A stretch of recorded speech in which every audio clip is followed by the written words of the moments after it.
আসসালামু আলাইকুম বন্ধুরা, আশা করি সকলেই ভালো আছেন।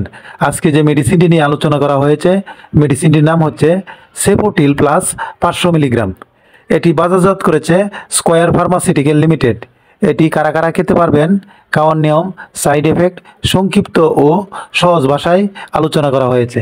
মেডিসিনটির নাম হচ্ছে সেফোটিল প্লাস ট্যাবলেট। মেডিসিনটির জেনেরিক নেম হচ্ছে সেফুরক্সিম এক্সিটেল প্লাস ক্লাভোলানিক অ্যাসিড। ভিউয়ার্স, এই ওষুধটি সাধারণত একটি অ্যান্টিবায়োটিক ওষুধ। এই ওষুধটি মূলত যে সকল ক্ষেত্রে চিকিৎসকরা নির্দেশনা দেওয়া হয়ে থাকে সেটি নিয়ে আলোচনা করব। ভিউয়ার্স, এই সেফোটিল প্লাস ট্যাবলেটটি সাধারণত স্ট্রেপ্টোকক্কাস পায়োজেন্সের দ্বারা সৃষ্ট ফ্যারিঞ্জাইটিস, টনসিলাইটিস ইত্যাদির ক্ষেত্রে চিকিৎসকরা দিয়ে থাকেন।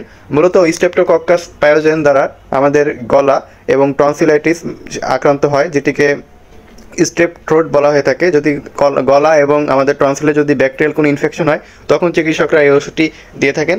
এছাড়া স্ট্রেপ্টোকক্কাসের দ্বারা যদি অন্যান্য সমস্যা যেমন স্ট্রেপ্টোকক্কাস নিউমোনি ইত্যাদি ক্ষেত্রেও এটি চিকিৎসকরা দিয়ে থাকেন। এছাড়া সাইনোসাইটিস এবং শ্বসনতন্ত্রের নিম্নাংশের সংক্রমণ যেমন অনেক সময় নিউমোনিয়া, এছাড়া অ্যাজমা ইত্যাদি বিভিন্ন ক্ষেত্রে চিকিৎসকরা এই ওষুধটি দিয়ে থাকেন। এছাড়া যদি অনেক সময় দেখা যায় যে ব্রঙ্কাইটিস ইত্যাদির ক্ষেত্রে চিকিৎসকরা দিয়ে থাকেন, ক্রনিক ব্রঙ্কাইটিসের ক্ষেত্রে বা ব্যাকটেরিয়াল যদি আমাদের ফুসফুসে যদি কোনো ব্যাকটেরিয়াল ইনফেকশন হয় তখনও চিকিৎসকরা এটি দিয়ে থাকেন। এছাড়া অনেক সময় অনেকের দেখা যায় কোলাই অথবা এই ধরনের ব্যাকটেরিয়ার কারণে মূত্রনালীর সংক্রমণ হয়ে থাকে। মূত্রনালীর সংক্রমণ হলে প্রস্রাবে জ্বালাপোড়া হয় এবং বারবার প্রস্রাব হয়, তো মূত্রনালীর সংক্রমণের জন্য চিকিৎসকরা এই ওষুধটি দিয়ে থাকেন। এছাড়া অস্থি এবং অস্থি সন্ধির যদি কখনো কোনো সংক্রমণ হয় তখন এই ওষুধটি চিকিৎসকরা দিয়ে থাকেন।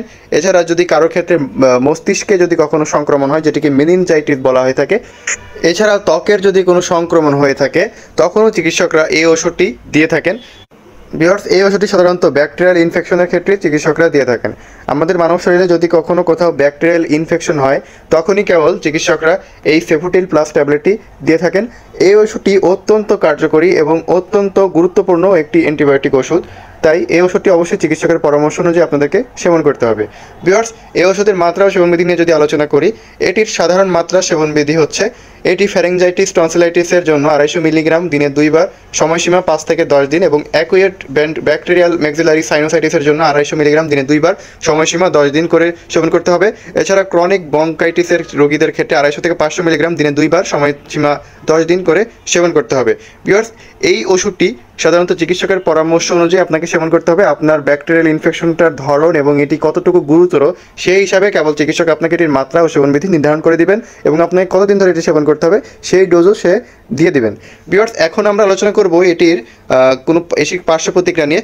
এটির সাধারণত পার্শ্ব প্রতিক্রিয়ার মধ্যে দেখা দেয় বমি বমি ভাব, বমি, ডায়রিয়া, পেটে ব্যথা বা অস্বস্তি ইত্যাদি সাধারণত পার্শ্ব প্রতিক্রিয়া দেখা দিতে পারে। ভিউয়ার্স, এই ওষুধটি গর্ভাবস্থা এবং স্তন্যদানকালে সেবন করা যাবে কিনা? এটি সাধারণত গর্ভাবস্থায় প্রথম 3 মাসে এই ওষুধটি ব্যবহার করা উচিত নয়।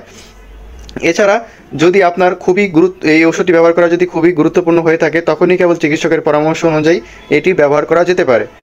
ভিউয়ার্স, সবশেষে আমরা এই সেফোটিল প্লাস ট্যাবলেটের বাজার মূল্য জানিয়ে দেব। সেফোটিল প্লাস ট্যাবলেটের 500 মিলিগ্রাম প্লাস 125 মিলিগ্রামের বাজার মূল্য হচ্ছে 60 টাকা এবং 250 মিলিগ্রাম 62 মিলিগ্রামের বাজার মূল্য হচ্ছে 35 টাকা। তো ভিউয়ার্স, এই ছিল এই মেডিসিন সম্পর্কে বিস্তারিত।